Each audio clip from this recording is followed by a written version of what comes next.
ഇത് മൈറ്റിൻ്റെ ശല്യം കൂടുതലുള്ള ഒരു തേനീച്ചക്കൂടാണ്. ഈ തേനീച്ചയുടെ ദേഹത്ത് മുഴുവൻ മൈറ്റ് നിറഞ്ഞു നിൽക്കുകയാണ്. അതിനെ കുടഞ്ഞു കളയാനാണ് അവൻ ശ്രമിക്കുന്നത്. ഈ മൈറ്റിനെ ഇല്ലാതാക്കാൻ വേണ്ടി നമുക്ക് വെളുത്തുള്ളി ചതച്ച് ഒരു പ്ലെയർ ഉപയോഗിച്ച് ചതച്ച് അതിൻ്റെ അടിപ്പലകയിലും അതുപോലെ തന്നെ ഫ്രെയിമുകളിലും വയ്ക്കാം. അതുപോലെ തന്നെ നമ്മുടെ ഫീഡിങ്ങിൻ്റെ അകത്തും ഈ വെളുത്തുള്ളി 3-4 ചതച്ച് കൊടുക്കാം. നീര് അതിൻ്റെ അകത്ത് കൊടുക്കാം. അങ്ങനെ കുറേയെല്ലാം ഈ മൈറ്റിനെ ഇല്ലാതാക്കാൻ സാധിക്കും. ഇത് ആഴ്ചയിൽ 2 പ്രാവശ്യം ഇങ്ങനെ വെളുത്തുള്ളി പ്രയോഗം ചെയ്യുക. അപ്പോൾ ഇത് കുറയും. വെളുത്തുള്ളി ചതച്ച് ഒരു ഇടിപ്പലകയിലോ എന്തെങ്കിലും അല്ലെങ്കിൽ പ്ലെയറിലോ ഞെക്കി പിടിച്ച് ചതച്ച ശേഷം ഇതിൻ്റെ ഫ്രെയിമിലും അടിപ്പലയിലും തൂത്ത് നല്ലപോലെ വൃത്തിയാക്കുക.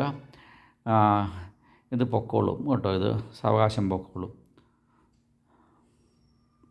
ഇത്രയേ ഉള്ളൂ.